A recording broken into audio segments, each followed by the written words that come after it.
Welcome to Seat Time, everybody, the off-road show that brings you all the results, news, and online shenanigans that make being online a good time. We'd like to say thank you to Fly Racing for their support of Seat Time. Please go check them out at flyracing.com. Welcome to Seat Time, everybody. Brian Pierce, your host here for this fine Tuesday evening in what is actually September. It's kind of crazy that we've made it this far already into 2014. So this will be episode 141 for those of you who are keeping track, or possibly if this is your first time catching any of Seat Time, you're at episode 141. There are 140 episodes before this one for you to go and check out, and we would love it if you would do that. So Seat Time, you can find us. Seattime.co is the website where we do archive all the shows, if that's what you're looking for. We'd love you to check those out. Of course, we are on Facebook, we're on Twitter, we're on Instagram. All of those are fairly easy to find. You go to said social network, type in the words Seat Space Time, and voila, it should come up. Again, if you're catching us live, you're probably either watching us on the site or on YouTube, so you've found us that way. If you're catching this after the fact, you can go to YouTube, subscribe to us there. That is where the live events happen, as they are right now. Or if you're audio only and like enjoy podcast, you can catch Seat Time as a podcast, which is audio only, through Stitcher or iTunes. Of course, it is out there as an RSS feed if you'd like to just add it into any of your podcast-friendly apps or apps of greatness that you choose to listen to all of your audio on, I think is the way to say it. So it's going to be a fun evening tonight. We've got Thad Duvall on. I'm looking forward to chatting with him. One, he hasn't been on the show in a long time. Two, we just came back from a huge summer break with Unadilla, and he was second overall there, second in the XC1 class as well. And he made a big switch from his 250 to his 450, and it sounds like he did a lot of testing this summer on that bike, either A, getting ready for the ISDE, or B, maybe just because he said, hey, let's see how this let's see if we could change up this 450 a little bit and make it a tad bit different and or better. I'm no scientist nor a mathematician, and God knows I can't ride a dirt bike very well, so that's why we Skype in great riders like we're going to have our guest this evening, Mr. Thad Duvall, because we're going to get the real shit from him. So, Mr. Thad Duvall, I have to just start off by asking, how is your evening going, kind sir? It's going good. It's already dark on the East Coast. Starting to turn into fall and starting to get a little chilly in the evening, so it's about prime riding weather, I guess. So, other than that, it's been a good evening. Heck yeah. It's interesting. I have just started to realize that September, that means like, holy crap, even though it's kind of hot in Texas, it's not the heat that it's been. So it's going to start, we're going to start to see a little bit nicer temperatures. Like you said, great riding weather is going to be coming up. It's crazy to think that we're already in September and starting to think towards fall, isn't it? Yeah, it's crazy. It's been a pretty quick year for me. I just kind of want to get this year over. It's not been the best of years. Had some problems in the earlier rounds, but hopefully we got everything figured out for the last 4 rounds, and got 1 round down with a good finish. 3 more to go, and then off to 6 days. Nice. Yeah, it sounds like you've got it planned out. Well, let's step back just a little bit, though, and talk about your summer break. As we mentioned, between West Virginia and Unadilla, there was a good couple months there for GNCC to take a break, maybe from the heat, maybe because MX Sports is focusing on motocross as it goes outdoors. There's all kinds of things that could be happening, but I'm sure, one, you guys look forward to the break, and 2, you guys get a lot of stuff done. So what was your summer break like for you? For me, coming off a snowshoe was a pretty big disappointment for me.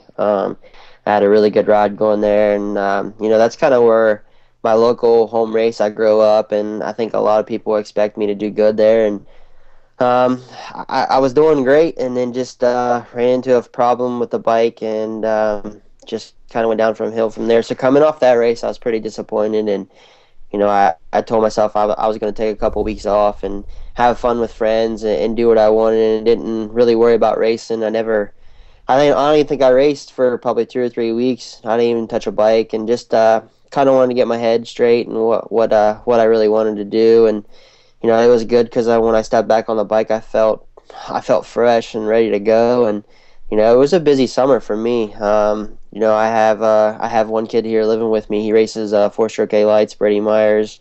I've been riding with him all summer, and it's been cool because he's as motivated as me to do well, and it's cool to wake up and have somebody to ride with and go out and have fun on jet skis and always have a competition with each other. And Right.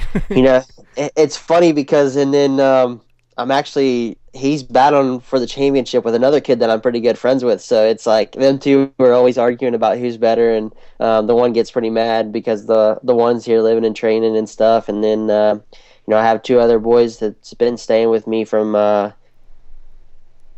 Brother has been riding with them a bunch, and it's cool to have somebody to always ride with and want to be better and better themselves. And it's great. I've been working really hard this summer, and it's fun and it's awesome to actually see the hard work pay off at Unadilla. I felt good coming off that race, and I felt like I could have won another couple laps pretty hard. And I wish there was one more lap. I'm not saying I could have ran Caleb down. He was riding good that whole race. I'm sure he let up on the last lap and stuff, but I had a lot more left in the tank, and it felt good. So coming off that race, I want to go into Somerset and be top 5, top 3. I need to be more consistent the last couple of races and stuff. So with that saying, it was busy. I did a lot of training, and then 6 days is always busy.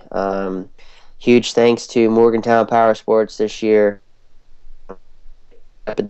Did our factory Unadilla through them guys, and they've been busting their butts all summer with me trying to get stuff ready for 6 days. They gave up a 450 for me to take over C's, so big thanks to them guys, and we've been getting that bike ready, and it's been good. It's been a busy summer and having a lot of fun still riding and racing and doing what I'm doing, I guess. Yeah, right. Well, so talk a little bit more about the guys you said you have living with you. Do you kind of have your own little mini bunkhouse, kind of like Randy does over there in South Carolina? No, I wish it did. With me racing and stuff, it would be kind of pointless to have my own house and stuff. I still live at home with mom and dad, and it's fun for me and him because I live in my bedroom that I pretty much have lived in the last couple of years when I was growing up in school and stuff, and then he's the bedroom right beside me, and it's cool for my parents to take him in, and I mean half the time it's just like they have another son, so it's cool that they give an opportunity for me to let people come over and stay, and it gets pretty packed in the summers, that's for sure. Like there was 5 of us here at one time, and we have 3 bedrooms. So, some of us were sleeping in the garage, which is like a kind of a man cave, and some of us were sleeping in here and stuff. But no, just a regular old house and just having fun. Man, not enough bunk beds, or maybe too many snuggling nights. I don't know. Hey, there's been some snuggle nights for sure between all of us. Well, that's always fun to know. That's okay. So what about Lane Michaels? I know you were right. Yeah, don't take that the wrong way. Yeah, no homo. But Lane. With Lane, he's on an injury right now, and he's pretty busy with his summer and taking care of some of his stuff. So haven't really rode that much with Lane. Just mostly the kids has been coming and staying here. Like I said, I've been pretty busy, so I haven't been able to really go anywhere and stay for a couple of days at a time and stuff. So it's been cool, and it's awesome. A local moto track actually just had opened up at the beginning of the summer, and became pretty good friends with the guys over at it's called the Club Willow Creek. That the James guy that owns the facility, he takes really good care of it, and got in pretty good tight with the guy, and pretty much whenever I want to come ride, he lets us come shred up the place. He waters it and discs it, and takes good care of it and preps it for us, and he's up at 7 o'clock in the mornings the day we want to come in, and so it's cool to have that local support of him letting us to come and train there and stuff. So it's cool. It's I love where I'm at right now, and I wouldn't change anything.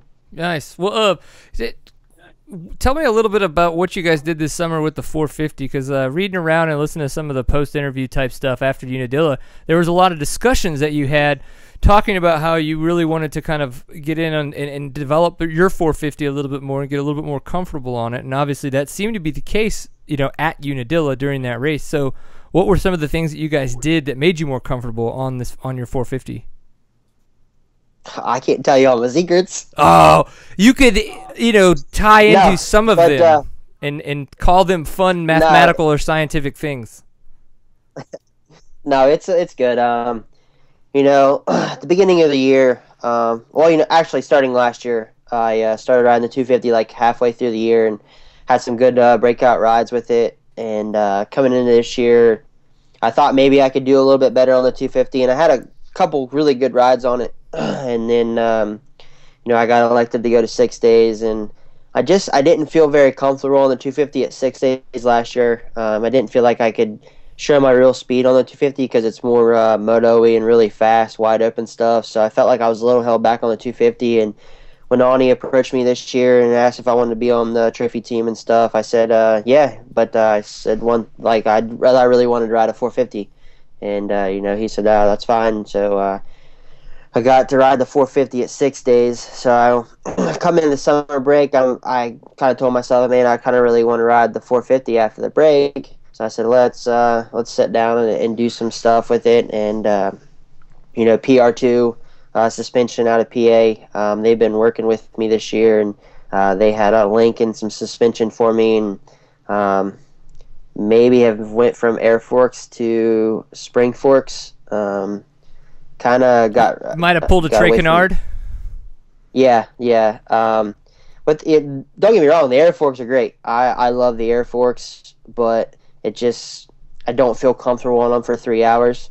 So we made the switch from air to some spring forks and stuff. So got away from the air forks, and then they have a link system for the 450s that really helps it out. So then just went to the drawing board from there. Changed some stuff up. Me and Dad worked really hard to get the bike ready, and we got it ready for our local race. And I went out and I had a blast on it. I loved riding it. It's the best I've rode all year at any race.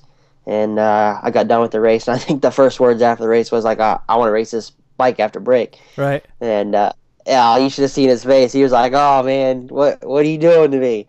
But it was good. And he's like, okay, you sure you want to do this and stuff? So we did it, and then we came back to the drawing board here at the house and changed some few things.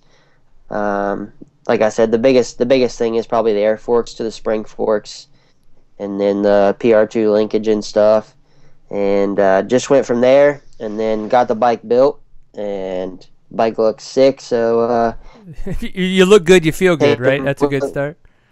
Yeah, I mean that's the thing. And I a couple weeks ago I went to shake down the 6 days 450, and it reminded me that I really wanted to ride the 450. And so we got the GNCC bike ready and built, and I went and shook it down, and I fell in love. I felt so comfortable on the bike, and just really nothing really major.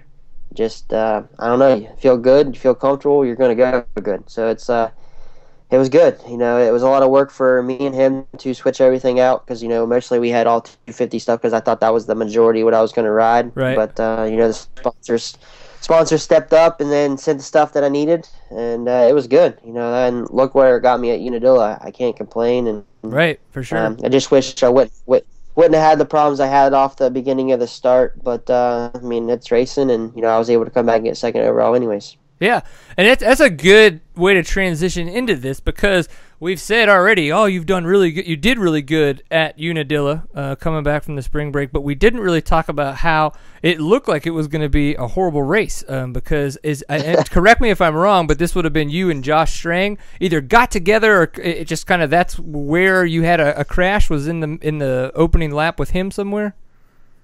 Yeah, we're two pro racers. We're going for the same line.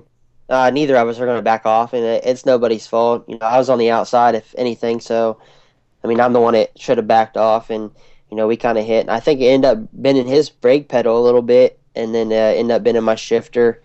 And then I think I was stuck in third gear for like 6 miles, I think. And it's funny because I came through the barrels, and my dad was standing after the barrels, and I gave him like the motion, I think I was 12, maybe. I don't know. I was way back. And threw his hands up and was like, "Oh man, what now? Like, what did you tear up?"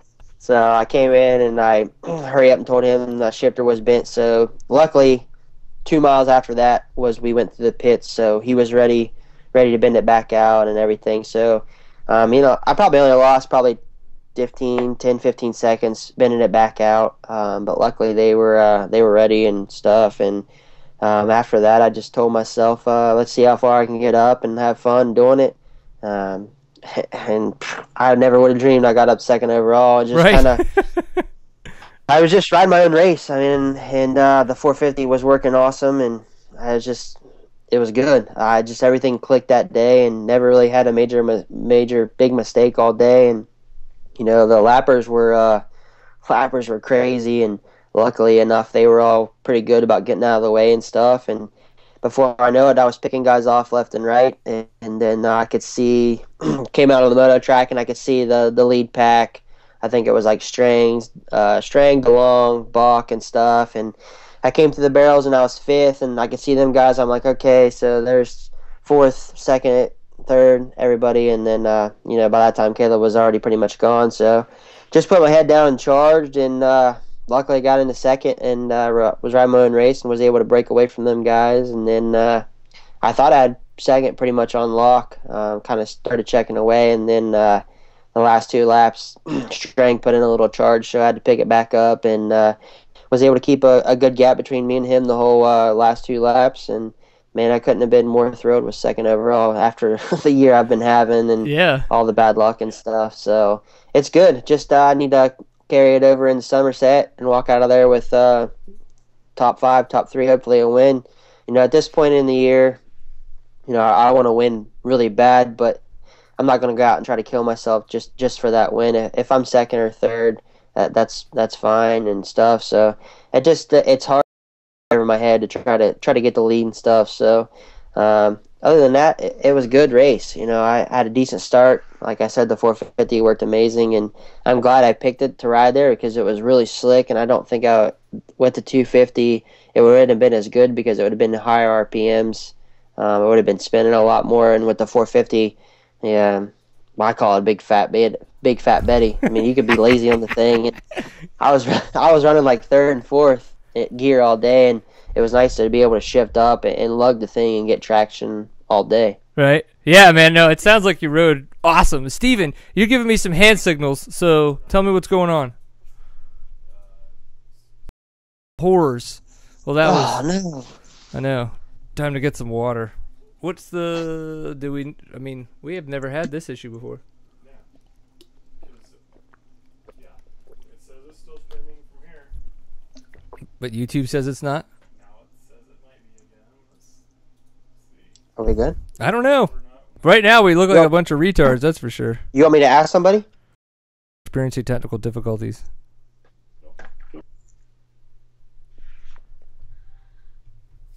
I'm going to see if it, tell you, like, hey, it's up. Like I'm staring at myself.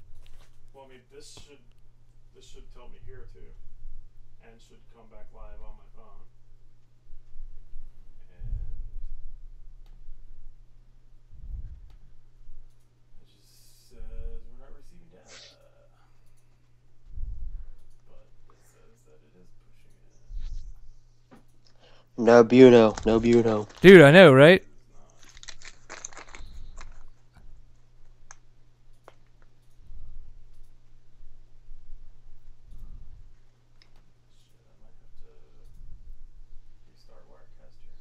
Do it at this point. It's like 16:39.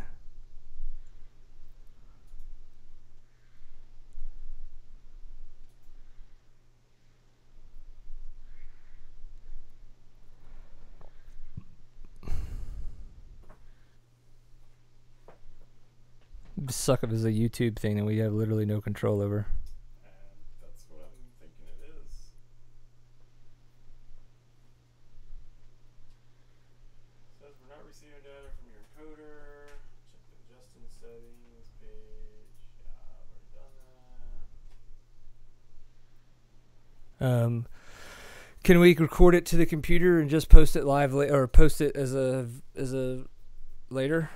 Probably download what's up there and then like feed them together.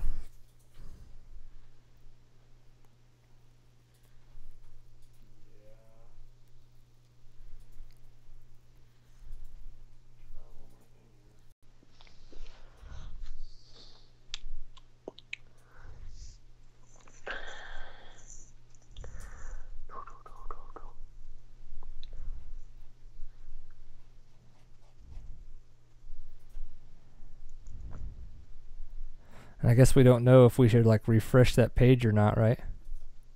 Well, I mean, even I've already. Oh, I don't really. I've never been on that side of things, so.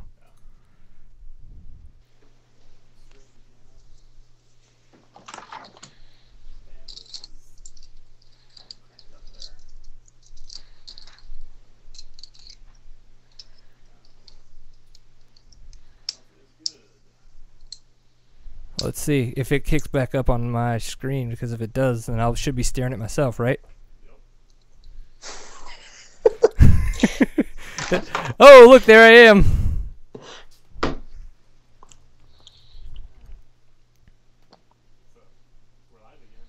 Nice. We live? Sure.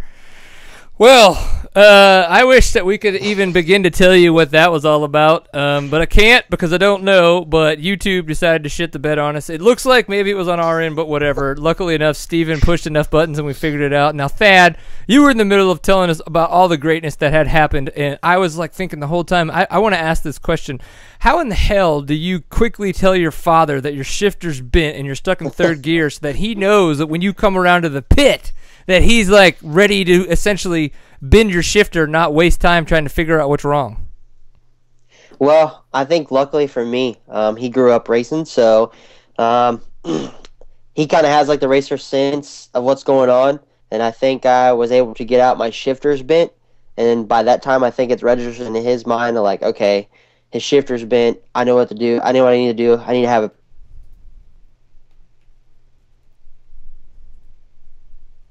be done with it. Right. So luckily, he knows his stuff pretty well, and that's good for me. He raced professional quads for 12 years and stuff, so I think he's got the mind of a racer. So I think that we kind of think alike a lot and read each other's minds sometimes. Right. So, luckily enough, I was able to slow down enough to tell him my shifter was bent, and he was ready with the tools to fix it. There it is, and that's what having the right people behind you can do, because they're ready. They know how to read you, and they know how to react quickly to a lot of stuff that's going on. So once you got going again, did you even have the thought that it's like, I need to put the hammer down and ride this thing, or did you just say, I just need to ride my ass off and see what happens? I just need to ride my ass off and see what happens. When I took off, all I could hear was my mom screaming to get going, and she is a firecracker, and she when she's screaming, that's serious. So I took off, and it was for me it was kind of like a challenge to see how far I could get up, and before I knew it, I was picking guys off left and right, and was able to get up close to them guys and see the lead group. I knew I had to been kind of close. I came to the barrels. I think I was like fifth, and I was like 23 seconds back, and luckily we run the moto track at Unadilla, and we run a good bit of it, so I could see kind of like what's going on and how far them guys are ahead of me and who's in front of me, so I know who I need to catch. And believe it or not, it was easy to catch them guys. I don't know if it was just everything was clicking for me or it was the lapper slowing them guys down, but I was able to reel them guys in pretty quick, and but from there, we all battled pretty hard and just made my way through them guys pretty quick actually, and got into third. Then I was like a couple seconds down from Bach and was able to catch Bach pretty quick. But then once I got around Bach, he just kind of tagged along with me through the lappers and stuff, and kind of rode right on my wheel. And it's easier to follow somebody than it is to lead. And I think he picked up on some of my lines and was able to stay pretty close to me. And it's kind of cool to get a compliment after a race from a guy who been chewing on you all day, saying how good you're riding and how good a lines you had and stuff. And then I think he kind of ran into a lapper and had a little problem, and I was able to gap them guys a little bit, and then just stayed that way the rest of the race. And the last two laps, Strang put on a pretty hard charge and closed the gap in just a little bit, but I was able to maintain my good speed and pull back out, and I think I ended up being like 30 seconds down from KR, and then like about 30 seconds ahead of Strang. So it was good. tickled to death with second place there. You know, I won there in 2008 or 2008. Geez, 2012. Right. I won there, my first XC1 career win, and you know, me and that place, we clicked pretty good. So, you know, I'm happy with second. Wish I could have got the win, but you know, it's good to get Honda up on the box, and hopefully I can put him on the box the last 2 races. Yeah. So coming up next is going to be the CarMate GNCC. It used to be the CarMate Gusher, or at least it was at least once. And though that was a very strange name, I really enjoyed that name a lot more. Now I don't know what to call it. It's like just the CarMate GNCC. Like, I mean, is that what it is? I'm not sure. I know it's at Somerset, PA. Yeah, I mean, we know that, and that's Rocky, right? I mean, I just think PA and think rocks. So.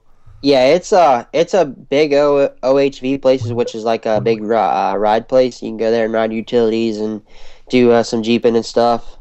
So, you know, I'm excited to go there. You know, I think I can ride the rocks pretty well and stuff. And, you know, I think we got the 450 dialed in where it's going to be good no matter where. And, you know, I'm excited to get there and ride there. You know, I've had some pretty good rides there in the past.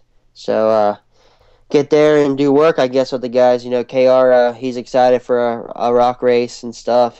He rides really good in the technical stuff, it seems like, these days. And I want to be up there giving him a run for his money. You know, he's pretty much got the championship on lockdown and stuff. And actually kind of excited to see what he can do on the 150 if he does lock it up early. But definitely want to be there in the next couple rounds giving him a run for his money. Yes, I really want to see what's going to happen there if he actually wins early and gets on that 150. I did buy $100 worth of raffle tickets. I think that was 5 raffle tickets. Man, I would totally look way faster if I was riding that bike. I know for sure. You know, with him, he's more of a smaller dude. You know, he's really muscular and smaller, so I think he'll be able to ride the 150 pretty good. I mean, I don't think he's going to lose a bunch of speed being as little as he is. Yeah, no, I would agree. And then, of course, with Caleb Russell, I don't know if you noticed, we were talking about summer break type stuff. Did you notice that Caleb Russell did like the TKO Atlanta Enduro Cross, the Little Brown Jug National Enduro? You know, we were hoping to see you at some of those events, but it sounds like you were testing your bike, racing some other local events. You know, what do you think of his performance at those events?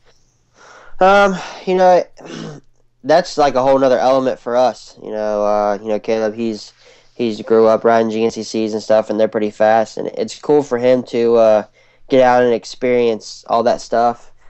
But with me, you know, it's tough for me. I don't really have the budget to go do extra stuff. The budget's for GNCC, and for me, like that with the TKO and the Atlanta Enduro Cross when I don't really have the budget to. And it's nice.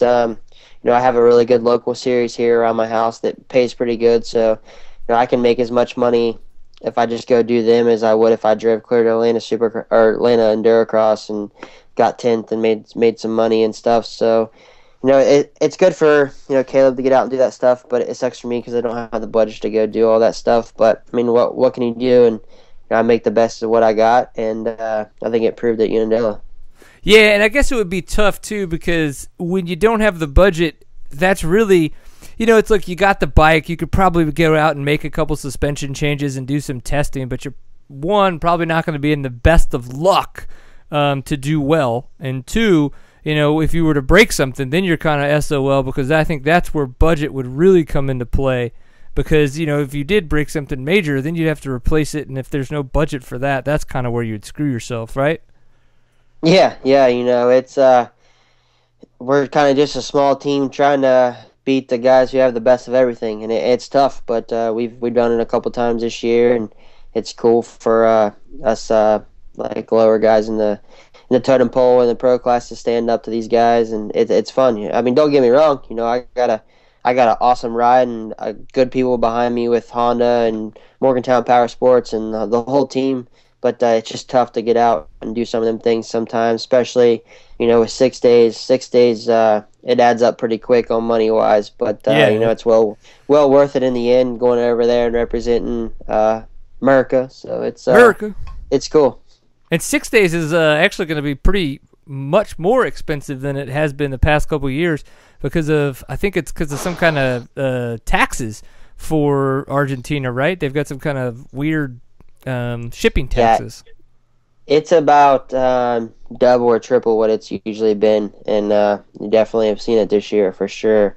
It's been a struggle. I mean, I know I've been struggling to get enough to go, but you know, it's hard work. But you know, I'm willing to put in the hard work with my mom, and you know, she it's pretty stressful for her sometimes paying the bills, to all the bills that go over there and stuff. But it's been good. You know, it's cool that I got the local support that I got. You know, I've had a lot of family members step up, and you know, I've done a benefit dinner and a little benefit redneck catfish tournament. So it's been cool to have the local support come out and help me go do my dreams. Nice, man. Well, that's really cool. It sounds like we're having more issues. It's still kind of going, but it's not really great right now. We're gonna keep going. Steven's gonna see if he can figure out what it is and kind of fix it on the fly, and we'll just see what happens. Hopefully, this is unfortunate that we're having shitty service when typically things have been going really good for a while. But I guess with seat time, you never know. Shit can just go off the rails at any point in time. So have you already shipped your ISD e-bike? Or are you kind of still working on that? What's going on there? Actually just finished up the bike today, actually, believe it or not. You know, we got the final touches done today, so now it's we got the bike together. Now we got to tear it back down apart to be crated. It actually gets shipped out. Well, actually, I take it up to the container this Friday, so be done with that. Be a heck of a lot stress. Really, for sure.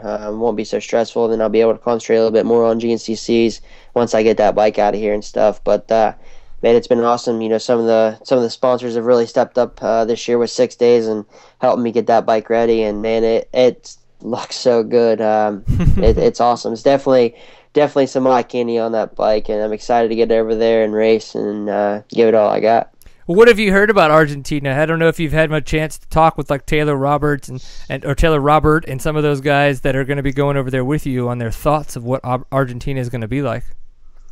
Yeah, they say it's a lot like actually out in Arizona at Taylor's house. That's what they say. It's pretty similar to like Arizona terrain, kind of rocky, real open area. So I guess I'll just have to see. They say it's a lot like Italy last year. So if it is, I'm really excited. You know, it's fun to get into the rocks and stuff, a little technical, funner stuff. So, you know, if it's like what everybody says it's going to be like, it should be enjoyable. You know, it's fun. You know, I think the team we got this year is really stacked, and I think it's hopefully the best chance we've had in a long time. You know, and I think every one of us is going to be doing it for Kurt. So it's cool to go over there and give it our all for him.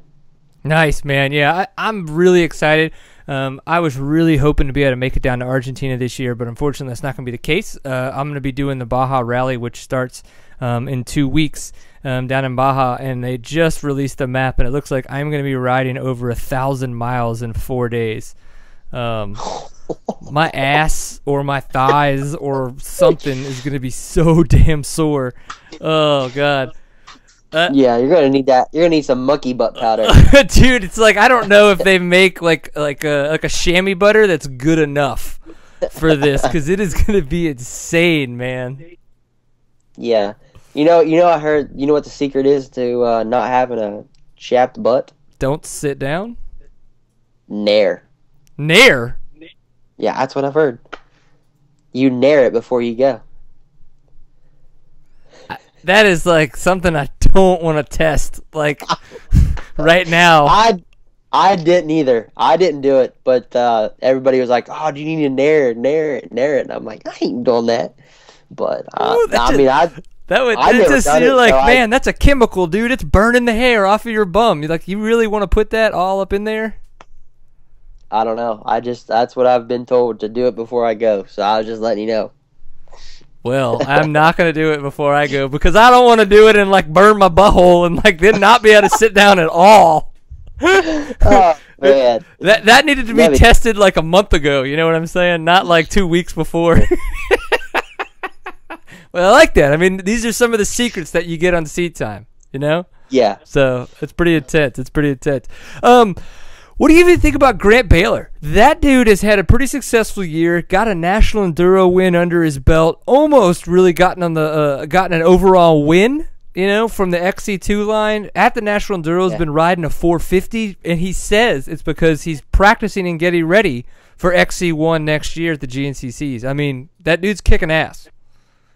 Yeah, I mean, he's been riding good. He's been impressing me, and even at Unadilla, he was beating me in strength for most of the day, and then I think we were able to pull away a little bit at the end. But I think Strang ended up only beating it by like 3 seconds for third overall. That's just crazy. The kid's definitely got some good talent. Both him and his brother do, and I think Grant's picking up on it pretty good, and he's been ripping on the 450 at the Enduros, which is pretty impressive riding such a big bike and such tight stuff. So, I think he's got a good chance of really stepping out and being a good rider the next couple of years. And I think he might have what it takes to be one of the top contenders in the XC1 class.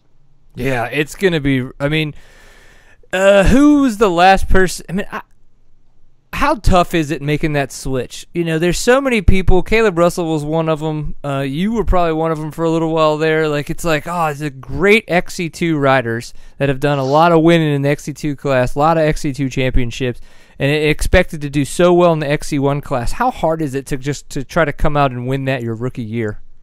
People don't understand how hard it is. It's like a whole new level.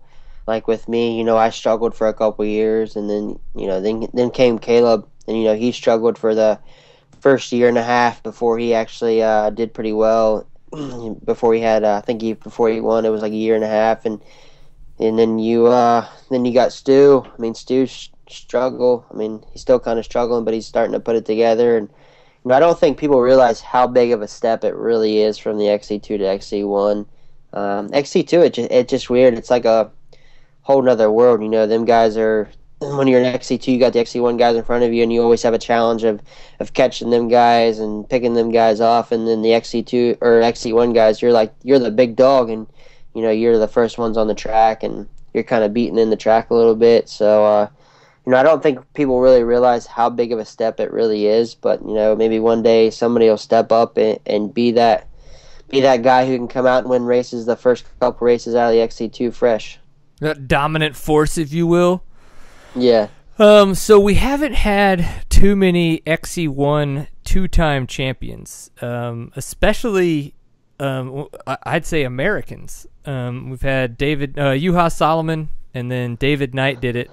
It looks like Caleb Russell's going to do it two times in a row. That's pretty impressive. Is there another American that you could think of that's done that within the GNCCs? I really don't think so. Yeah, I mean, that's damn impressive. And now his overall wins, he's now, I think, he's about to break into the top 5. All time. Yeah, isn't his dad in the top 5 too? I know Scott Plessinger, Aaron Plessinger's dad is, but I'm not sure Jeff. I'm not sure if Jeff Russell is. But so somebody in the chat room keeps talking about funnels and girls. Does that mean anything to you? Is this like somebody just messing with me? Funnels and girls? Yeah. I mean, maybe the girls part, but not the funnels. All right, I had to ask because it kept coming up, and I'm like, maybe this is like somebody that knows that it's an inside joke or something, but so maybe not. Whatever. We'll see. I don't know. I'm not sure. All right. I'm sure it's probably something. Yeah, so let's move west a little bit and talk about what's been going on over there. You're going to be going to Argentina, so apparently it's going to be like the West Coast, like we've talked about. Taylor Roberts' house out there. Ricky Brabeck got the win out at the ranch for the West Coast Hare Scrambles, the Big Six Grand Prix that was out there. Timmy Wagan in second and Jacob Argybright in third, but that was Jacob Argybright's championship. So with that, Husqvarna, their first year out there with an off-road team, really being back, if you will. With one championship there, and then they've got a chance with Andrew DeLong there at the National Enduros next weekend to wrap up that. But, this is pretty cool stuff, wouldn't you say, to see Husky coming out and kind of kicking butt like they have been? Yeah, that's cool for a company to come out and get. They have one championship, and Most likely they're going to have 2 championships. So that's pretty cool. That's a good brand. I think that brand's really going to grow in the future, and we'll see how it goes in the next couple years for that company. Which, I think it's going to go really, really well for them. And Andrew's really proved that the Huskies are good bikes, and they're not much different from a KTM. I think they pretty much are, other than a few things. And that's a cool that them two brands came together and made another impressive bike. Yeah. One of the things I think is interesting is how we're going to see that brand develop, because obviously when they first came out, it was a KTM, with some of the Husqvarna specials, kind of thrown in there, and that kind of that became the Husky. And then, but they say they're going to be making a lot of changes, and we'll see them specifically for 2016. It'll be just cool to see how it develops. One of the things that really surprised me, and one of the things that we talked to Andrew DeLong about early in the year, was the team. Now, we knew the bikes would be pretty good because it was essentially a KTM. KTMs were good bikes. Everybody was riding them. They were doing a good job. But the team organization, you've helped put a team together. You know how hard it is to grow as a team.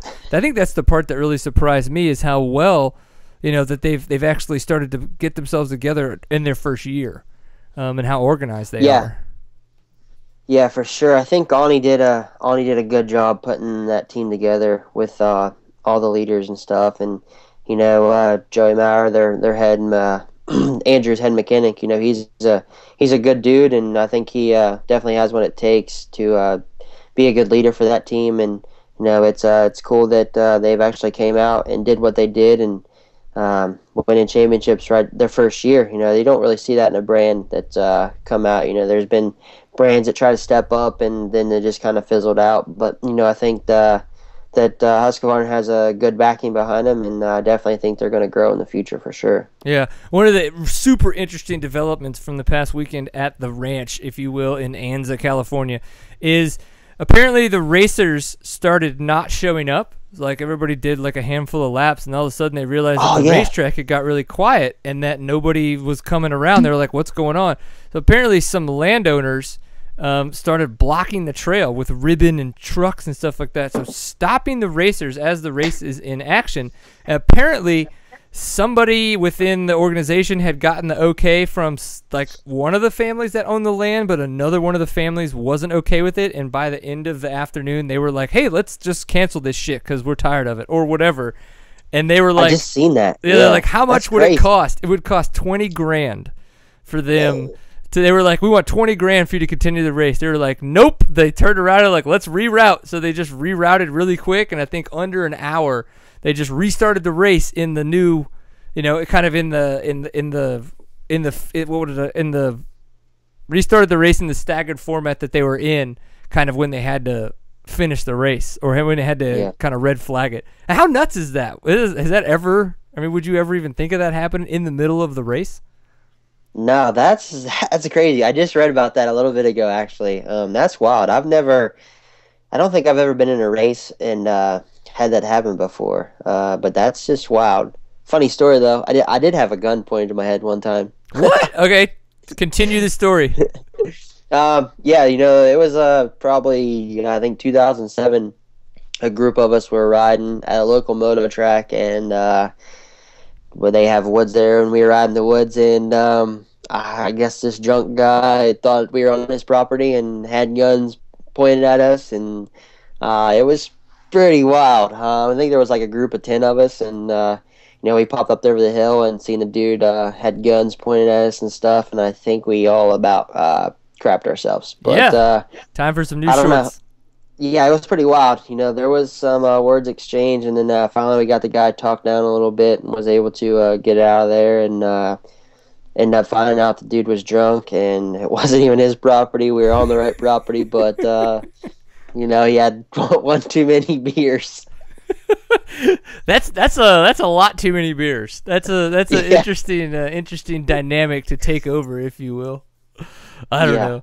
Well, so I'm looking forward to seeing what's going to happen at the National Endurance weekend. So we were kind of talking a little bit about Argubright and Husqvarna. So Andrew DeLong, who's done really well this year, XC1 class, his first kind of chance racing there. His best so far is a third in the XC1 class, which he got at Snowshoe Do you think he's got more in the tank? Like, if he were to win this National Enduro title, it sounded like he kind of made some safety decisions this past weekend. When he was in third and kind of worked, kind of fell back on purpose to stay safe, if you will, for the National Enduro. Do you think that we would see him back on the podium at some of the other GNCCs this year? I think he's definitely got the National Enduro Championship in his mind right now. A championship is a championship, and National Enduros are a pretty big series, and they're very well known. And to get a championship in it, I think that'd be pretty cool. And I think he was definitely thinking that this past weekend, and he did have a pretty bad wreck, and I think after that he kind of settled down a little bit. And if I was him, I would have done the same thing. And looking at the bigger picture of getting Husqvarna their first championship in National Enduros, and I think once that settles down, and if he does, I think he'll bounce back at Somerset. He rides the rocks really well, and that's what he grew up riding and stuff. So I definitely think he could be a top contender at Somerset, if and when he wraps the championship up this weekend at the National Enduro. Oh man, that'd be so cool. Let's see, it's the Mud Daubers. That's Indiana, right? Mud Daubers, Indiana. Yeah.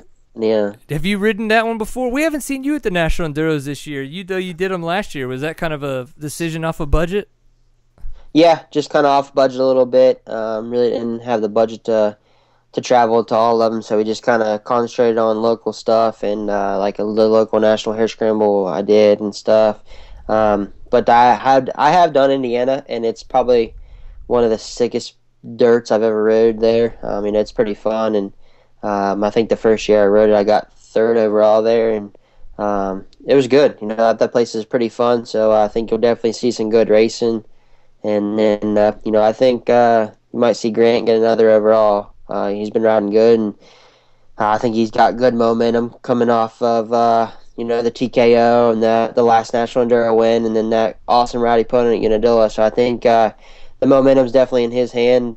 But, I think what's Andrew got to get, like 5th or better? I think he only has to get 12th or better.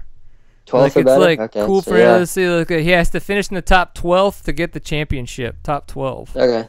So it's kind of like he really just has to go out and ride a handful of a decent race. To get it. Now I don't think he'll go out there and do that. I think he's going to go out there and pin it to win it. But and that's pretty cool that he's got that good of a gap over Jesse Grom. Yeah. So that's good for Andrew. Andrew, he's a hard worker and stuff, and we went to 6 days together in Germany on the trophy or the junior trophy team, and I didn't really know Andrew really that well. We became pretty good friends over there, and it's cool for him to be able to win that championship, and I'm pumped for him. Heck yeah, man. Well, cool. Well, Thad, we really appreciate you coming on the show and spending some time with us. I'm really sorry that things kind of went south and we had to kind of like put things on hold, if you will. But again, I really appreciate you being courteous enough to hang around while we got it sorted on our end. So, dude, any thoughts about 2015?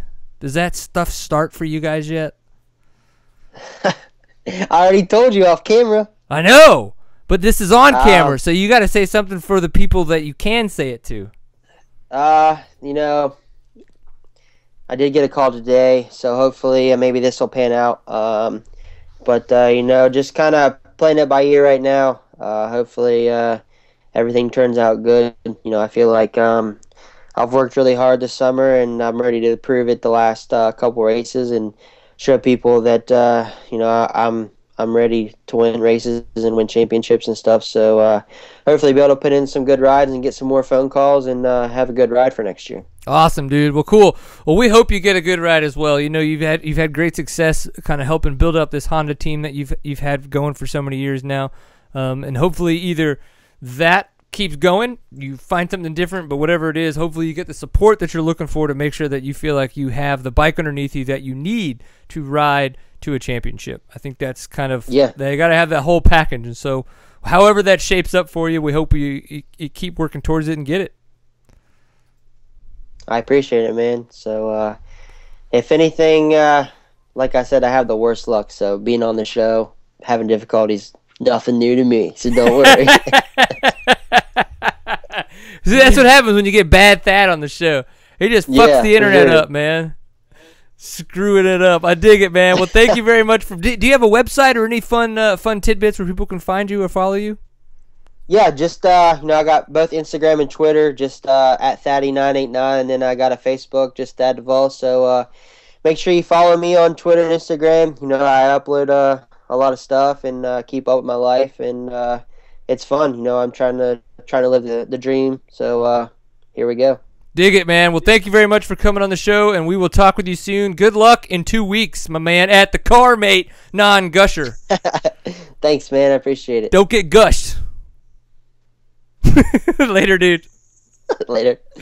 Awesome, man. Well, we didn't get a chance to hear from our buddy Scotty, and just because of the fact that this show is live, that's just what's happening, man. So we're going to see if we could catch up with him a little bit later this week, maybe put a piece together for you guys and put it out there on the internet. So thank you, everybody, for tuning in. We didn't get a big chance to give shout-outs to our sponsors, but I really need to make sure these people get good presence here and get a chance to be mentioned in front of you guys, because they are not just fantastic partners and sponsors of Seat Times, but of our sport. And that is a reason why you should support them. If you're looking for gear, flyracing.com. You want to go see what they have to offer. Their 2015 line looks amazing. I can only imagine how good it feels. I have not had a chance to get my hands on any of it yet. But what you want to do is you want to go there, check it out, and then go to your dealer and you want to buy it. Check it out. And that's the way that you support Seat Time and support Fly Racing for supporting Seat Time. We would love that. Stillwell Performance, stillwellperformance.com. So you go there, check them out. They are going to make your suspension the best it can be for the ride that you want to have. So you're on a dirt bike, you're on a KTM, you're on a 4CS, you're on a Beta, you're on whatever bike you're on. There's a good chance that your suspension is not the best that it could be for you to have the best ride that you want to have. Go check out the guys at Stillwell Performance. All I ask, go to their website, either email them or get their phone number and give them a call and just tell them, hey, I was listening to Seat Time. They said that I should chat with you about my suspension. Yes, you should. And they're going to tell you why they can give you the best ride for your bike with the suspension that you have. KR4 with their Arrive and Ride program. For those of you who do not know, you can rent a bike. And they had a big sign this past weekend, we rent bikes. It was pretty interesting. So with that, it's like, oh, we could rent a bike. Or what's even better is you can go to these events and you can race an entire GNCC series or entire National Enduro series right there with this program. They'll get your bike at the beginning of the year. They will prep it. They will get your gear clean for you, make sure that everything's fixed and ready to go. This is the best way to do it. I personally will be all up over the renting the bike option. It looks like that the Denver Endurocross live broadcast is not going to happen, and so I'm going to see, does that mean that Indiana Ironman's not going to happen during that weekend? Because if that's the case, then I would love to go rent a KR4 300 again and take on Ironman and see if I can get my hands to at least last the entire race this time. If I just did 1,000 miles in Baja, I should be able to finish the GNCC. Gosh darn it. So those are our fantastic sponsors. We love the fact that they support the show. It looks like Scotty may be coming on, may not be coming on. Is he online? Is he not online? Is he online? Is he not online? Steven? I think he's typing. I should talk about something. I don't really know. I'm kind of at that point. Like I was saying, stand up and getting. Oh. So, yeah, okay, so we were getting stuff in the chat room about stand up, and I'm like, stand up? I was like, do people want to see my pants? I was like, what's the deal? It's like, you guys know I don't wear pants on Seat Time, so I don't know. Stand up in the fact of, don't get ass chapped, so stand up more. I get it now. I get it, yeah. That's what Kirk Caselli told me, too. One day I was, taking pictures of my... I think I had some chamois butter that I was packing. Oh, it was Big Sky cross country last year, and I took a picture of my chamois butter, and it was this big tub, and I was like, I'm so ready to go. And he was like, dude, you don't need that. Just stand up. I was like, oh, that's pathetic advice that he did that to me. So that's just the way it happens. So if you guys who don't know, the reason why we're trying to get Scotty Broman on, the Baja Rally starts in 2 weeks, and this is going to be one hell of an adventure. They did it last year. Things went really good. It was a lot of fun for all these people. I'm going to be racing it, and I'm trying not to get my ass kicked in it. And Steven, right now, I'm just talking for no other reason. So let's kill it. We're going to make shit happen. later in this week, and we'll get sure that we get all the information from Scotty to give you guys the show. So this has been Seat Time, episode 141. It's been an awesome time having Thad Duvall on. Thank you for sitting through all of the issues that we had. And, of course, we'll see you next week. Always enjoy a pint full of awesome. Peace.